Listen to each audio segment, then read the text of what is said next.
Hello, my name is Michael Timmons, and I am the author of the Lycan War Saga and the Shards of the Coven series. I am also the organizer for the Writer's Block Author Fair that's held here in Toledo, Ohio every year. And this last weekend, I went to Indiana Comic Con 2022. Had a great time, was lots of fun. I sold quite a few books, met a lot of great people, but I want to get into the nitty gritty as to whether or not it was actually worth going. So, as a bookseller, especially as an independent bookseller in the fantasy or sci-fi genre, Comic-Cons are a great place to sell your books. You basically have an audience that's already primed for your genre right there. Depending on the size, you could have 30,000, 40,000, 50,000 people that are going to come by your booth or your table, and they're going to be interested in what you are selling. So I'm going to break it down for you, tell you what my costs were, how many books I sold, well, roughly how many books I sold, at least as far as dollar amounts goes, and then I'm going to talk about at the end of the video, I'm going to discuss what I think I could have done to make this more profitable, and also some advice I got from some of the other booths. So stick around till the end, and so you can get some wonderful information. And as always, if you are enjoying my content, if you're enjoying what I'm telling you and what I'm informing you about, please hit that like button. Boom, boom, boom, boom, boom. Click on it, because YouTube loves it. They love when a video gets likes. And if YouTube likes the fact that a video gets likes, they send more people my way, and then I get more likes. And it just goes and goes. And that's how you become successful on YouTube. So I really love it if you did like it. Also subscribe. I am currently doing several different types of videos. Right now I'm doing writing help and tips, and videos like this where I talk about what happens when you go to a book fair or a book festival and my experiences at those places.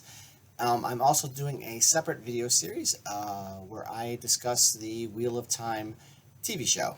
I'm recapping season 1. I know I'm a little late to the game here, but I just started a YouTube channel, so there you go.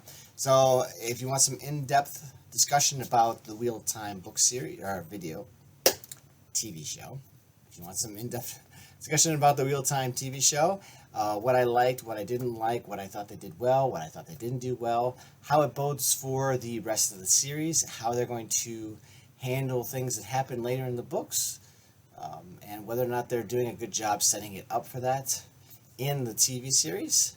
So there are lots of spoilers. Well, I talk about the whole series of books in conjunction with the TV show. But if you're interested in that, subscribe, and you will find out when I release those videos. I've already done episode 1. Doing episode 2 should be out later today or within a day or so. So if you want to follow that, like I said, subscribe, like. Also, please comment down below if you are liking what you're hearing, or if you want me to discuss other aspects of writing and you want some advice, or you want me to do a video on world building or magic or anything like that. Hey, I'm here. So I would love to talk about what you want to hear. So let me know down in the comments. All right, on to the good stuff. So, Indiana Comic Con 2022, held in Indianapolis, Indiana. That's about a 3-hour and 30-minute drive from me. I live in Toledo, Ohio. Well, Savannah, technically, but suburb of Toledo, so might as well be Toledo. So, obviously, it was a bit of a drive, and I had to, of course, stay there. Now, like most Comic-Cons, or I would say in general, most conventions that large, what they will do is they will get blocks within the hotel, room blocks within the hotels around the convention center that will be at a cheaper price. So naturally, that's what I went with. Stayed at the Hyatt Regency. So for me, I did an artist table, which was a 6-foot table. I came with 2 chairs. You had badges for 2 people, and it was a 10 by 10. Well, it was a little section. Like I said, it was a 6-foot table. So you had a 6-foot table. I go with that. I'm not sure how much the booths, the 10 by 10 booths went for. I believe it was about double what I paid for the artist table. But don't quote me on that. If it was not double, it was really close to that. So what I paid for the table was, I'm just going to round these things up, was $283. So $283. So if you wanted a 10 by 10 table, which you might, depending on how many books you have, I did speak to another author who had a 10 by 10 table. She said she prefers that they seem to get more traffic for her. I'm not sure of the validity of that. I haven't tried it. It always, I'm a little bit cheap when it comes to spending money at these things. I try to keep my expenses as low as possible. So I go with, the cheaper table. Now, in this particular case, I thought I had a really good spot. I was right at a T section in the hallways, or in the aisles there, but I was also right in the middle of Artist Alley. So I think a lot of the traffic was on the other aisles either side of me. I still got a lot, and it was Easter weekend, which didn't help. Sunday was super slow. I spoke to another person who had a booth right next to me. She sells artwork, and she says she told me that they usually do really well, and that she believed that it was because it was Easter weekend that they were as slow as they were. So obviously with that, I would probably, in future reference, if it ends up on an Easter again, I definitely would not participate in it, just because of the logistics to get out there. But if it's if it's not on Easter, I would probably give it a go again. I don't know. We'll see. We'll talk about that in a moment. So I spent $283 on a table. Now, the hotel itself, they had, like I said, they had a block out for me. Loading times were Thursday evening or Friday morning. Now, since driving for me with 3.5 hours, I could have left Friday and driven up there Friday morning. As long as I loaded, if I had everything set up by noon, I could have done it. So if I had gotten there at 11, because really setting up for me, 20 minutes, half hour tops, that's fine. So if I had gotten there at 11, just to be on the safe side, so being able to park and get my stuff in and get everything situated, and also probably check into the hotel, although I guess I could have done that in the evening when I got done with the con. But so if I got there 11, so if I had left at 7:30, but then I would have had to gone from noon to 7 p.m. So it basically would have been a 12-hour day, plus probably, before I was able to actually rest. And that, so it would have been tough to do it. I could have done it. It might have been worth it. The hotel itself ran me $453. Once again, I'm rounding up. So it was $453 from Thursday to Sunday. So if I had dropped off a day, it probably would have been $380. I would have saved probably like $60, $70 total. Now, the reason why I did use that hotel is because it was within walking distance to the convention center, which made it really easy to get there in the morning. And I didn't want to have to pay for parking. Because if you drive there in the morning every day to go to the event, and your event, even if you're an exhibitor, you're still going to have to pay for parking. So I was like, I'll just walk there, no problem, save my money on parking. Little did I know that Indianapolis everywhere charges for parking. So staying at the Hyatt Regency also involved paying for parking. So parking for the Hyatt Regency was $120 for those days. So that was an extra expense I was not counting on and was trying to avoid. So it was $453 for the hotel, 120 and some change for the parking. So for a total of $673, $74 was my whole living expenses involved. Food. Now, at this particular Comic-Con, they didn't check bags. They didn't care. You could bring your own food. I've been to Comic-Cons where you're not allowed to bring your own food. You have to buy food there. They don't like you bringing food. Not to say you can't sneak it in, because they usually don't check vendors or exhibitors. They usually don't check exhibitors, whether or not they have anything. Here, they didn't even look at me twice. I was carrying a cooler, clearly a cooler for food. They didn't care. So that was nice. So I packed my lunch and my dinner. I just made sandwiches. I'm not picky. You may be different. Obviously, that's your food choice. I just didn't want to pay for food at the con because that's expensive. So I did have dinner the night that I got there because I had a long drive. I set up my table. I checked into the hotel. I went and had dinner. Indianapolis is also very expensive. There's really not a whole lot of cheap places to go eat. Everything is, you're looking at, for one person for dinner, you're at least looking at about $20, which is about what I spent. I got a burger and at Weber Grill restaurant, and that's all I got. It was about $20. So that was that, and then I stopped on the way home on Sunday, because the con ended at 5 on Sunday. So I stopped on the way home on Sunday and I got some KFC, so it was about $10 there. So altogether for food, I spent about $30. I'm not really counting my bread and my hams, because that's kind of something I always have. And I mean, honestly, if you really want to tag it in, it was probably another $5 worth of food.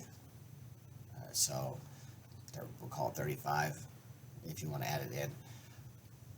So pretty much all together, I spent roughly $886, give or take. It's probably on the low end. We'll call it $890.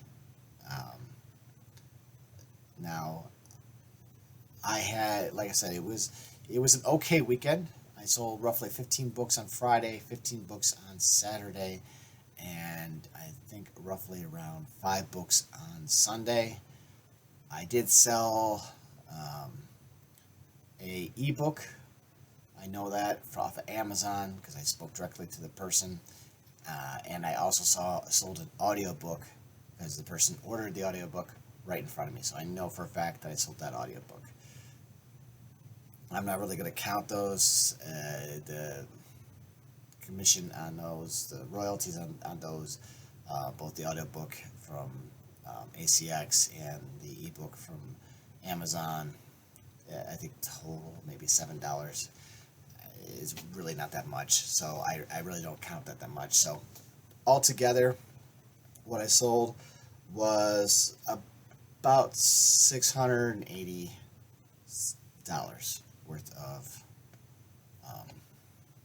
books. So my total expenses, as I said, around $890, $680 worth of books. The cost of printing books, I usually figure a factor around a quarter. That's about average for the actual cost of printing the book versus what I sell it for. So that was about $170.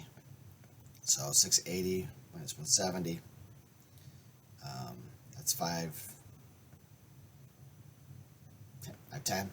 Apparently I can't do math in my head. Even though I have it written down right here, in my messy handwriting, I can't read it. So 510. So I made 510. I spent $890. So cost-wise, obviously, I lost money on this venture. Now, there were things that I could have done differently. As I mentioned before, I could have gone up on Friday. I could have saved, $60 to $80 by leaving Friday. Knowing what I know now about parking, I probably could have found a cheaper hotel, probably a lot cheaper hotel, outside of town, and just drove in and paid for parking. There was cheaper parking in the area. That would have been a lot cheaper in the long run for me to do it that way. I could have saved a lot of money there, but I didn't know. I live in Toledo. You stay at a hotel. Parking is just comes with the hotel. I mean, you're staying there. They let you park there. That's just how things are here, and pretty much quite a few other places I've been. It's never been an issue. I think Chicago is the only other place I've been, and wasn't for a con or anything, where I know you can't park anywhere for free. So that's another town I know they charge for everything. So I could have saved money doing that. I did a good job of saving money for food, so I don't really think I could have done much better on the food end. I could maybe have tried to find somewhere cheaper to eat Friday and Thursday night. Of course, if I had come up Friday, then I wouldn't have needed to eat there at all anyways. So there was ways I probably could have turned a profit, or at least broke even. Also, it being Easter weekend, perhaps outside of Easter weekend, I could have done a lot more. I don't really know. I can only go from what people said. They said it's usually busier and better Easter weekend. There are other factors, obviously right now, of course, gas prices being as high as they are. That's another thing I didn't really factor in, that I should probably factor in. I spent roughly, I'd say about $60 in gas to get there and get back. So it's even worse. Less profit being made. So gas being high as it is right now, that is definitely a factor on people's participation in events like this, and also raises your costs. So hopefully in the near future, the whole Russian thing will calm down and gas prices will level out and it won't be as expensive to go there. So that begs the question, would I go again? I think I would. I was speaking to a couple other people, other authors that were there, and they felt that I was underpriced. That I usually sell my books for about $15 a piece, and then I if you get $15 for one, and if you get the second one, then together it's $25, and so on and so forth. So you get a better deal the more of my books you buy, which is always the best way to handle that. That way you incentivize buying more. But they were saying basically you shouldn't have any book for less than $20. I'm not sure how I feel about that.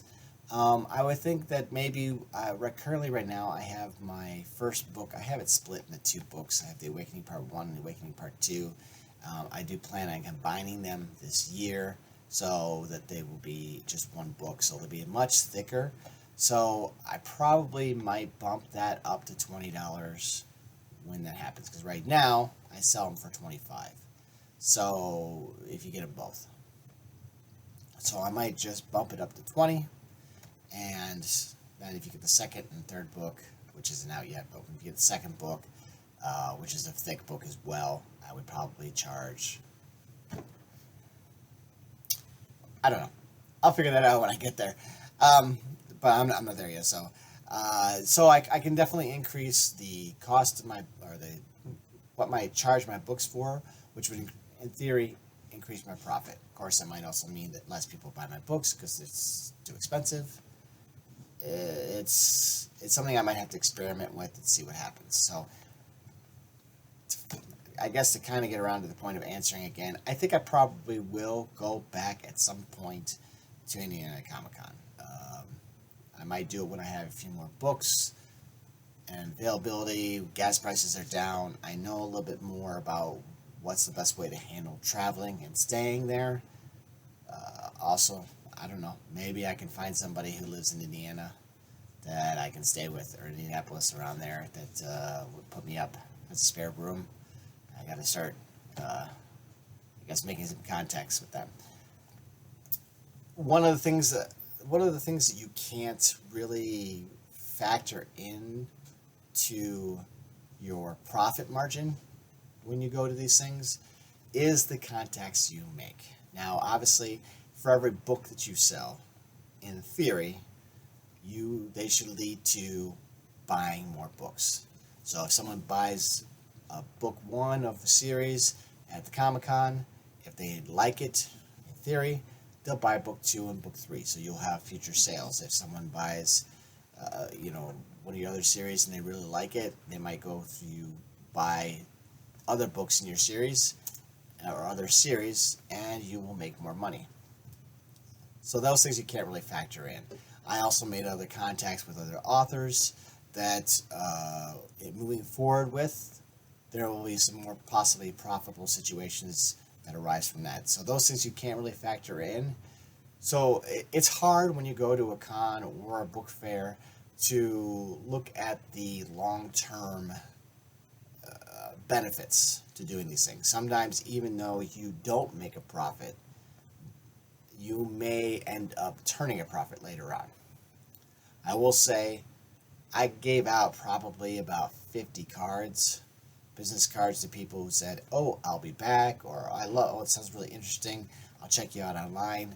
As of yet, I haven't sold a single book offline, so or online, what do you want to call it? So I have not seen any return on any of those cards yet. Perhaps it's too early. They just got back. It's only been 2 days since the con happened, so perhaps next weekend or in a month or so, they have my card. Maybe those sales will start showing up. Like I said, I did sell an ebook and an audiobook while I was there. So, who knows? So, I guess the long story short, yes, I probably will go back. It won't be probably next year. And it definitely won't be on a weekend where it's Easter weekend. I will definitely avoid that. And hopefully I'll take what I learned from this venture to Indiana Comic-Con 2022 and apply it to next time I go and do much better, make a profit. So with that, I'll let you go. Once again, please, if you're enjoying these videos, hit the like button, subscribe, comment down below. Click on the notification bell so that you'll get notified when I put out a new video. If you're enjoying this content, please make a comment down below. Let me know. Let me know what you want to hear about. Anything about writing, anything about my books. If you want me to do a video about my Lycan War Saga or my Shards of the Coven series, if you want me to do an in-depth discussion on how I came up with those ideas for those books, or how I came up with the idea for the world of Izmia that is featured in Shards of the Coven, or the magic system that's featured in there. Well, there's 3 separate magic systems that are featured in there. So if you want me to discuss those, please leave a comment down below. Let me know. Okay? And have a wonderful day.